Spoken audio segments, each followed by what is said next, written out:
Hey folks, welcome back to the channel. What we're working on today is starting to get plaster on this block. And I'm going to be doing some experimenting. I don't know if it's going to work. I've done some small scale experiments where I've attempted to spray this stuff using a texture gun, a Marshalltown sharpshooter texture gun. And it actually worked pretty well on a small scale test. But there's places in this garage that I cannot spray, so I'm going in with a combination of trowels and knives or putty knives and putting this stuff on to get it out to a space that's open enough I can attempt to spray it. You know, life's an experiment, but I'm trying to do this so that maybe we can get it done a little faster. So I'll swing you around. I've already started putting some stuff on in the corners over here, just kind of seeing what's going to work in this confined space. And I'm going to go back to what I was doing. And yes, I'm still suffering from COVID. Thanks, China. So if my voice sounds a little off or I'm coughing, well, there you go. So one of the places that I've got to be careful, and I'm not going to be able to spray because I'm concerned about overspray, is up against the ceiling. The ceiling has already been painted, and I can't really get with the spray pattern up behind these rails for the garage door. So everything basically from here up I'm doing with, you know, knives and trowels. Once we get past that and I get the ceiling trimmed out, then we're going to experiment with the spray a little bit.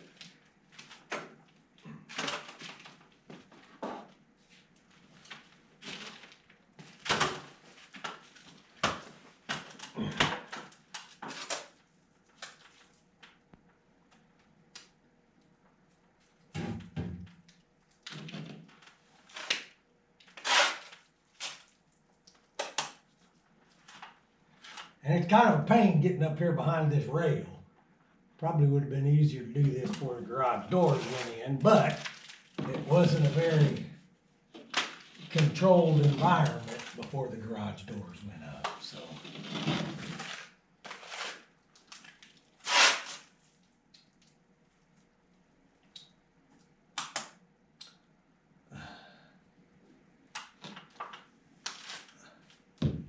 and like everything else, I'll caveat this with, I am not a professional plasterer.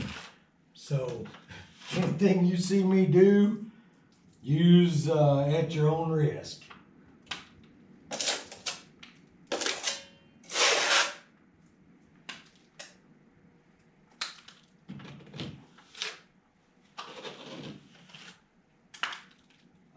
Honestly, as fast as this is going, I'm not sure it's worth it to have to clean up the sprayer if it doesn't work. So I'm going to stick with the trowel and the knife and see if I can get this knocked out. And then, I don't know, maybe we'll experiment with spraying down here, but I don't know that it's going to be a worthwhile expenditure of effort.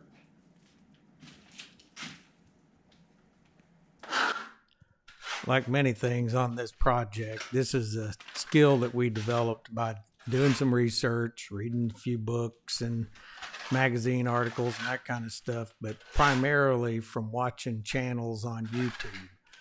The two primary channels that we looked at were Plastering for Beginners, which is fantastic because he shows a lot of really good techniques, and Ty Maurer, which is out of England or Wales, and they do a lot of historical restoration work.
And this first coat is the scratch coat, so it doesn't have to be perfect. It's just to seal up the block, start getting a lime-based substrate for the subsequent coats to go on. So it seems to be going pretty good with the trowel. So although my trowel skills are not the best and my hands are already numb,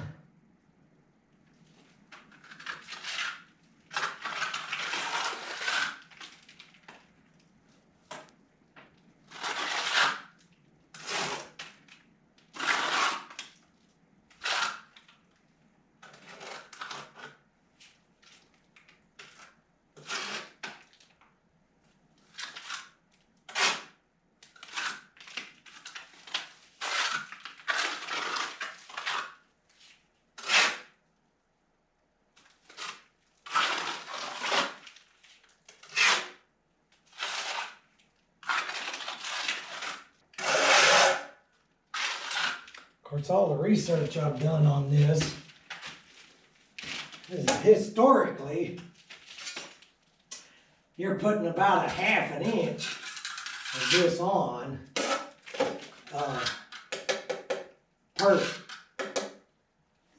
with the first couple of coats for the scratch coat and the brown coat.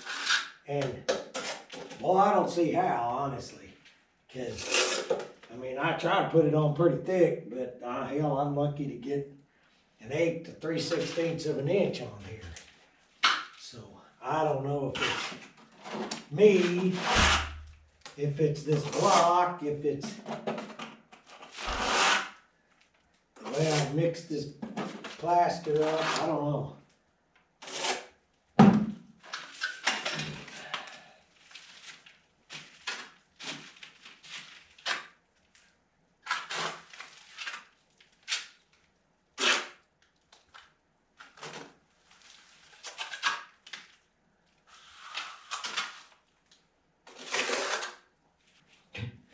But I do know if you don't pay attention to how your hock's leaning, you will dump it all on the floor.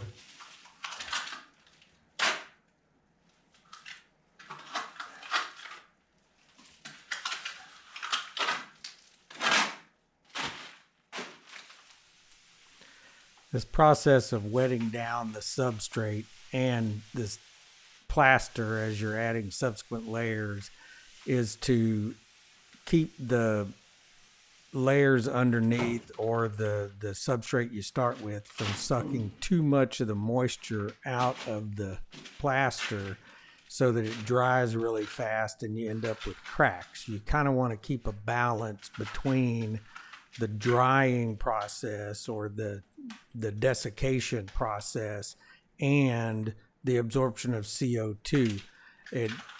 I'm not familiar with all of the science behind it, but if you slow the drying process down, it makes a much stronger product.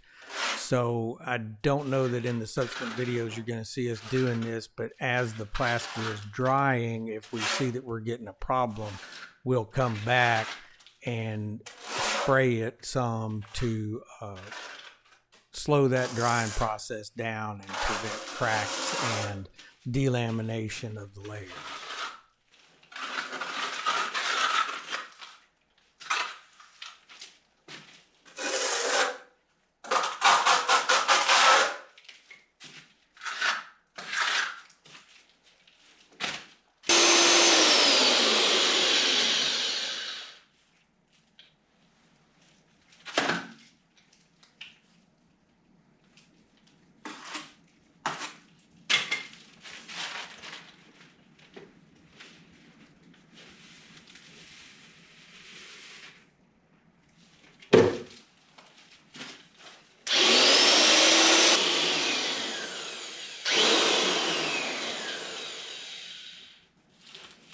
Okay, the way I was mixing this when my sand was dry was one quantity, I was using a gallon bucket of lime putty to 2 gallons of dry sand.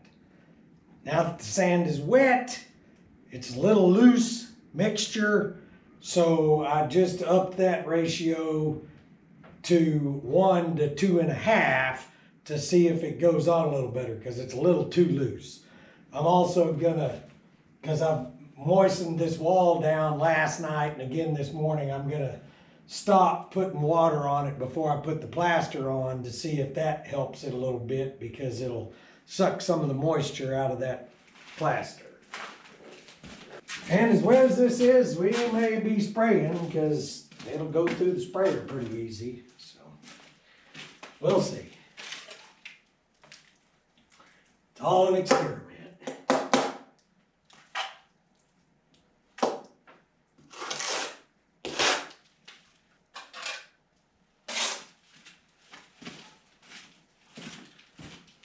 These lumps of drywall plaster hanging down off the bottom of this drywall kind of makes getting this up there against the corner a little challenging.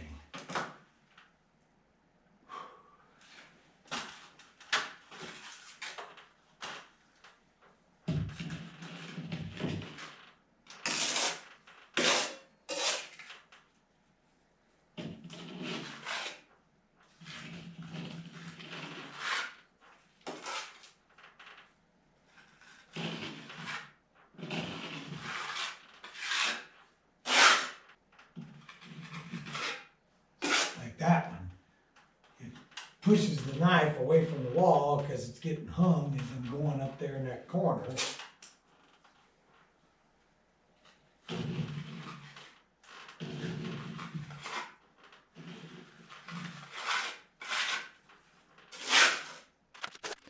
I'm going to speed this video up about 10 times so you can see the entire process but not have to sit through about 8 hours of video to see me do it.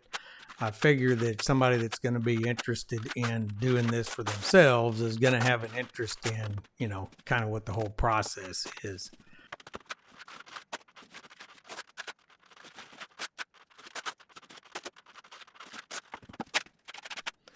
Here you're going to see me doing a process called dubbing out.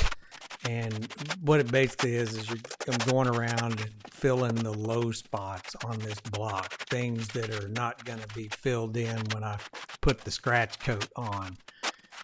Some places, depending on, you know, how deep you're putting it on, you're going to want to let it set up for a while so it becomes pretty firm. Most of these spots are not that deep. They're just deeper than what I can fill with the coat of plaster, putting it on for the scratch coat. So I'm going around and filling all of these in.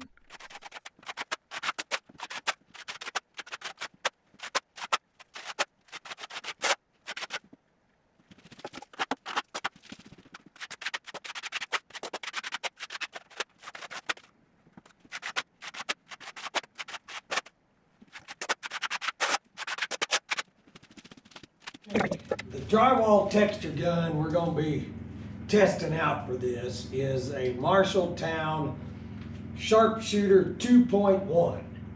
What this thing is actually for is putting, you know, texture on drywall. You spray drywall mud with it and you can do a knockdown on it, and, you know, everybody's seen it in people's house.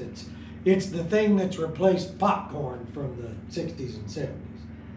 And it uses 7 CFM, 7 cubic feet a minute at 25 PSI to operate this thing. And you control your airflow with this valve here on your air intake, and your material flow, you can control the size of the pattern with the size opening in this adjustable wheel, and you can control how much your hopper opens up to let material flow in with this screw knob here. We're gonna have to futz with it. You know, like I said, I tried this on a really small scale experiment and it worked. I don't know if it's gonna work or not. I mean, putting it on with a trowel is actually pretty fast. But we're gonna load this thing up and give it a try.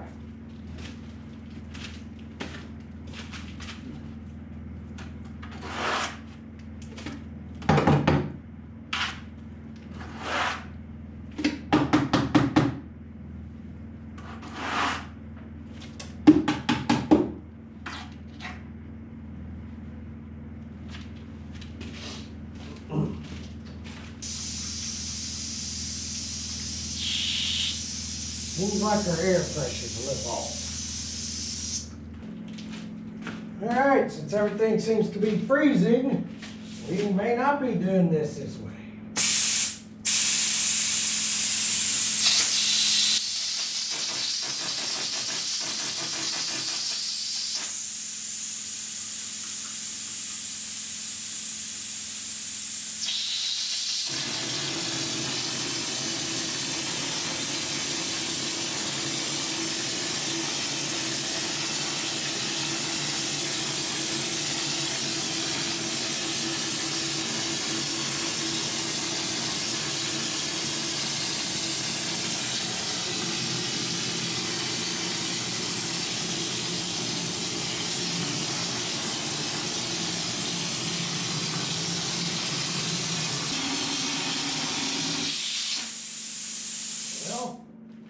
Well,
alright folks, if you're finding these videos useful or at least entertaining, if you could hit the like button and hopefully subscribe to the channel, it would really help us with the algorithm, giving our channel exposure to people that may find it useful or entertaining in the least.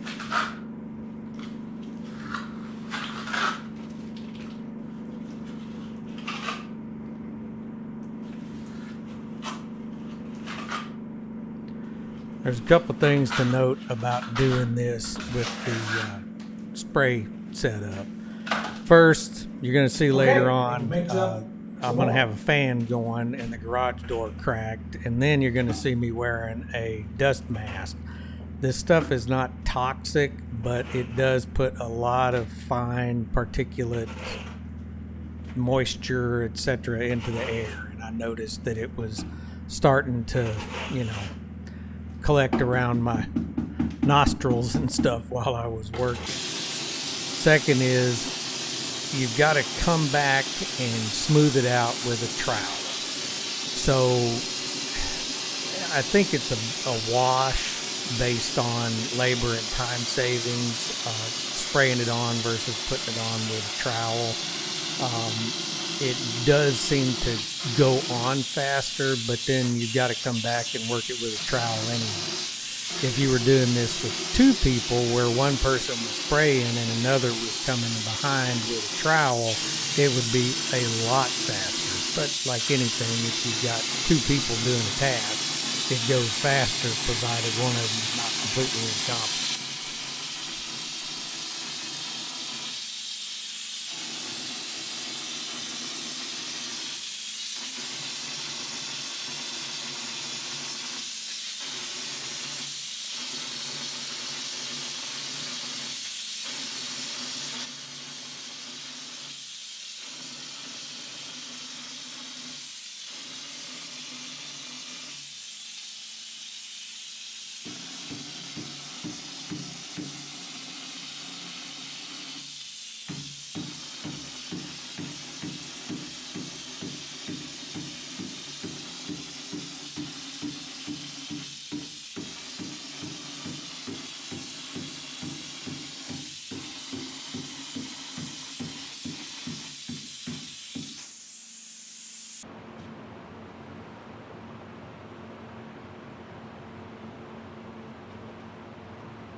Unfortunately, I've lost the video showing the actual scratching process, but the tool that we used was just 2 pieces of wood screwed together with drywall screws protruding through them about 1 inch apart. And when we did the scratching, we did it in So you think 45-degree block, it looks basically pretty angle, smooth, going 2 directions on the wall, and you do it that way rather than horizontal so that the moisture can drain down the wall. And as the stuff is drying, you'll see moisture in those scratches behind your finished coat as it's migrating down the wall and flowing out with gravity.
All right, folks, I think that's going to wrap this video up for today. Thank you for watching, and y'all have a good day.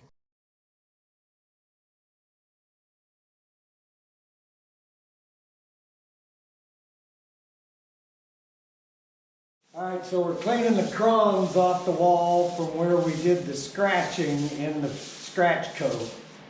All done is taking a trowel and scrubbing over the surface to knock the little pieces off, and then taking a brush and going down through and making sure we're just getting all of the loose material off of the surface of the plaster.